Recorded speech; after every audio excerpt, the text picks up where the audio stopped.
ಪರ್ಯಾಯ ದ್ವೀಪ ಹಾಗೂ ಈ ಗೋಲಾನ್ ದಿಬ್ಬಗಳು ಇವನ್ನೆಲ್ಲ ಈಜಿಪ್ಟ್ ಮತ್ತು ಸಿರಿಯಾ ಗೆದ್ಕೊಳ್ತಾರೆ. ಆದರೆ ಇಸ್ರೇಲ್ ಈ ಒಂದು ಅಟ್ಯಾಕಿಂದ ಸುಧಾರಿಸ್ಕೊಂಡು ಅಮೇರಿಕಾದ ಸಹಾಯದಿಂದ ಮತ್ತೆ ಒಂದು ಕೌಂಟರ್ ಅಟ್ಯಾಕ್ ಮಾಡಿ ತುಂಬ ಸುಲಭವಾಗಿ ಈಜಿಪ್ಟ್ ಹಾಗೂ ಅರಬ್ ರಾಷ್ಟ್ರಗಳನ್ನು ಸೋಲಿಸಿ ಅವರು ಈ ಸಿನಾಯ್ ಪರ್ಯಾಯ ದ್ವೀಪ, ಗೋಲನ್ ದಿಬ್ಬಗಳು, ವೆಸ್ಟ್ ಬ್ಯಾಂಕ್ ಈ ರೀತಿ ಹಲವಾರು ಪ್ರದೇಶಗಳನ್ನು ಮತ್ತೆ ವಶಪಡಿಸ್ಕೊಳ್ತಾರೆ ಅವರು. 1973 ನವೆಂಬರ್ 11ನೇ ತಾರೀಕು ಅಮೇರಿಕಾದ ರಾಜ್ಯ ಕಾರ್ಯದರ್ಶಿಯಾಗಿದ್ದಂತಹ ಹೆನ್ರಿ ಕಿಸ್ಸಿಂಜರ್ ಹಾಗೂ ವಿಶ್ವಸಂಸ್ಥೆಯ ಮಹಾಕಾರ್ಯದರ್ಶಿಯಾಗಿದ್ದಂತಹ ಕರ್ಟಿ ವಿಲ್ಡ್ಹೀಮ್ ಇವರ ಒಂದು ಪ್ರಯತ್ನದಿಂದ ಒಂದು ಕದನ ವಿರಾಮವನ್ನು ಉಂಟು ಮಾಡ್ತಾರೆ. 1974ರಲ್ಲಿ ನಡೆದಂತಹ ಒಂದು ಒಪ್ಪಂದದ ಪ್ರಕಾರ ಇಸ್ರೇಲ್ ತಾನು ವಶಪಡಿಸಿಕೊಂಡಿದ್ದಂತಹ ಈ ವೆಸ್ಟ್ ಬ್ಯಾಂಕ್ ಏನಿದೆ ಅದನ್ನು ಬಿಟ್ಕೊಡ್ತಾರೆ. ಅದೇ ರೀತಿ ಸಿನಾಯ್ ಪರ್ಯಾಯ ದ್ವೀಪದಲ್ಲಿ ಈಜಿಪ್ಟ್ನ ಸೇರಿದಂತಹ 74 ಟ್ಯಾಂಕರ್ಗಳು ಹಾಗೂ 8,000 ಸೈನಿಕರನ್ನು ಇರಿಸಲು ಇಸ್ರೇಲ್ ಒಪ್ಕೊಳ್ಳುತ್ತೆ.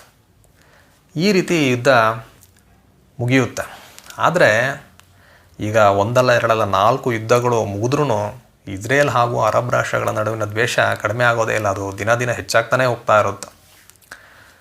ಯಾಕಂದರೆ ಅದರಲ್ಲೂ 1960ರ ನಂತರ ಅಮೇರಿಕದ ಸಹಾಯದಿಂದ ಹಲವಾರು ಅಣ್ವಸ್ತ್ರಗಳನ್ನು ಇಸ್ರೇಲ್ ಪಡ್ಕೊಂಡು ಬಲಿಷ್ಠವಾಗಿ ಬೆಳೆದ ಮೇಲೆ ಎಲ್ಲ ಅರಬ್ ರಾಷ್ಟ್ರಗಳಿಗೂ ಇಸ್ರೇಲ್ನ ಕಂಡ್ರೆ ಆಗ್ತಾನೆ ಇರೋದಿಲ್ಲ.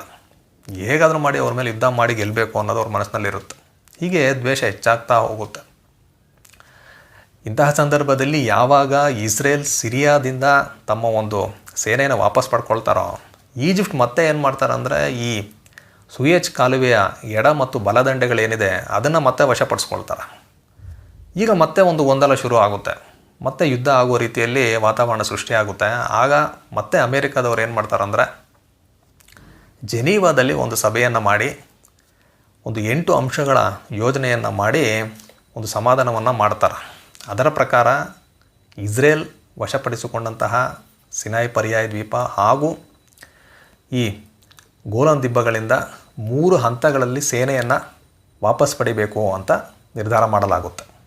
ಅದೇ ರೀತಿ ಗಾಜಾಪಟ್ಟಿ ಏನಿದೆ ಅದನ್ನು ಈಜಿಪ್ಟ್ನ ಬಾರ್ಡರಿಂದ ಸಪ್ರೇಟ್ ಮಾಡೋದಕ್ಕೋಸ್ಕರ ಅಲ್ಲಿ UN ಅಂದರೆ ವಿಶ್ವಸಂಸ್ಥೆಯ ಒಂದು ಸೇನೆಯನ್ನು ಇರಿಸಬೇಕು ಅಂತ ನಿರ್ಧಾರ ಮಾಡಲಾಗುತ್ತೆ.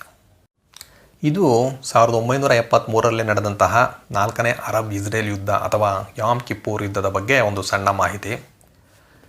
ನಮ್ಮ ಮುಂದಿನ ವಿಡಿಯೋಗಳಲ್ಲಿ ನಾವು ಇನ್ನೂ ಹಲವಾರು ವಿಷಯಗಳನ್ನ ತಿಳ್ಕೊಳ್ಳೋಣ ಅಂತ ಹೇಳ್ತಾ ಈ ವಿಡಿಯೋನ ನಾನು ಮುಗಿಸ್ತಾ ಇದ್ದೀನಿ. ನಮಸ್ಕಾರ.